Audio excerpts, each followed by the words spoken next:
situation where we had discussed things that were going to happen, what we were planning on doing, and I mean, and we have discussed something. It's just something that's been discussed and planned, and you say, well, since she's going out, she has to do it. She can't eat a free meal. You give me like that ghetto mentality, of course, like when I'm stereotyped, she can't get a free meal without giving me something or something like that, which is, it's just perverted. What you were saying that to me. You know what I mean? She has told her version publicly on television.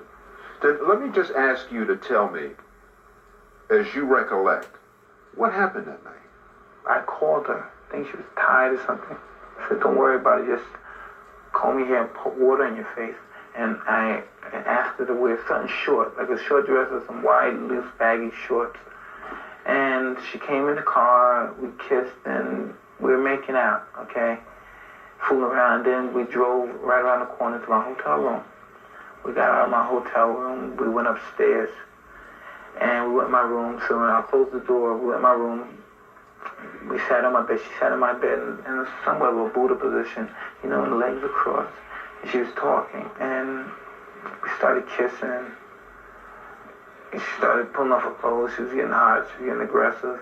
And we had oral sex, and then eventually we had vaginal sex. And after it was over, I invited her to stay. I said, because I'm tired, perhaps, because you had to get up at around 5 or 6, and I had to leave at approximately 2 hours. We both had the same schedule, approximately, but she didn't want to do, because she wanted me to walk her downstairs, and I didn't want to walk her. I said, well, my limo's down, so you can take the limo, but I'm sorry, I'm tired, and I have to get up, and I just can't walk you. Maybe I should have just walked her downstairs or something. We should never cry over spilled milk, of course, but maybe I should have just walked her downstairs, it's Christ. And the next week I heard about this. And you're saying that she never said no? Oh, absolutely. Now, she said that I hit him, I cried, I did anything to get him to stop, nothing worked. All right, really, please. Come on, that wasn't true. In a hotel room, in the middle of the night, where walls probably echo because it's so quiet, and she screamed, and then she's gonna say she's in shock. She walked downstairs. Evidently, me as a person, she told me she's been sheltered, please. And if anybody would attack me, as soon as I get out in the hallway, I'm gone. I lost it.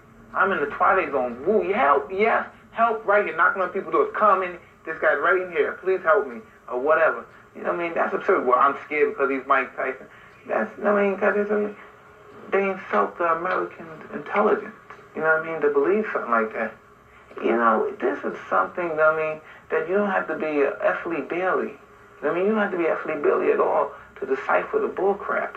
You know what I mean? And it upsets me so much because there's people out there, that have that kind of mentality, that will believe something. It's astonishing at what people believe. They come after you as much as you go after them. Please, because this is something I don't even have to explain to you. People know who I am, and people know I have money, and people know I'm young. So they put the two together: young, black, single, with money, usually by himself, never protected, because that's the kind of guy. I'm always loose. I'm like, and that thing is because you gotta use that with the same stereotype as the sheep that flocks away from the crowd, and he's out there, now he's alone. Now the wolves could trap him off, corner him off, and kill him. And that's how my situation was. I'm alone, and that's my only downfall, because that's my nature. I'm always alone. I'm always moving. You think women used you or tried to use you? Of course they did, but look, I looked at it from the standpoint, I was young, I wanted to have fun, I enjoyed having fun, and maybe I took it further, maybe me wanting to be with some girl, or make love to a girl, whatever, do that, but they probably had something different, I had in my mind what I wanted, but they never let me know what they wanted, so maybe that's my fault for not knowing, not saying, well, what do you want from this situation? You say people who don't know you, people form impressions about you. Here's a guy who is strong, who's black, who's uneducated, who's a heavyweight champion. He thinks he can have whatever he wants. How do you respond to people who look at you and think that that's true? 90%, 80% of the people believe what they read. And, that has a big effect on people. If they ever got a chance to know me, they would think differently. They would think totally differently. They would know I'm just like everyone. I like to play, I like to fool around, I like to chew fat. You know what I mean? It's like I do basically any young 25-year-old do. I all my life. That's the way I am. It's like I'm just normal. And that's why I'm in trouble. Because I'm normal and slightly arrogant. You know what I mean? I get a little arrogant because I'm confident. You know, I know whatever I do, I know I'm the best at it. You know, and people get upset with that. But, you know, that's a part of me which a lot of people don't like. Because a lot of people don't like themselves. And I happen to be totally in love with myself. What do you... Another thing is you have to absolutely be careful, even when you think you understand the pulse of a situation. It just might not be true. You know, I just feel like, you know, being in predicaments and situations myself before in life where it was controversial or whether we was on the same pages or not. And it can be confusing. It can be some troublesome type situations, and it doesn't matter whether somebody's rich or poor. A lot of times you just go through a situation that sometimes have tragic endings to it, whether somebody is incarcerated or somebody has been violated or whatever. I just don't believe relationships work. And this is an example. You know, he said had he just walked her downstairs or whatever, maybe he felt like this could have been avoided.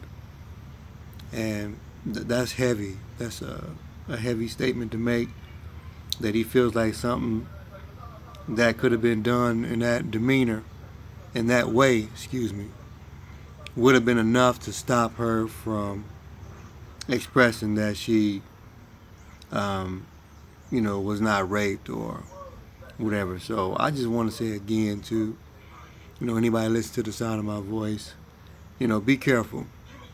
It's the weekend right now. It's still the summertime, and anything can happen. And I'm going to do the best that I can to stay out of the way and continue to just bring, some fun and deliverance to myself. And I do want to give a shout out to Mike Tyson for that little piece that I end up copying and trying to bring in case somebody gets something out of it. But anyway, that's the whole story to me.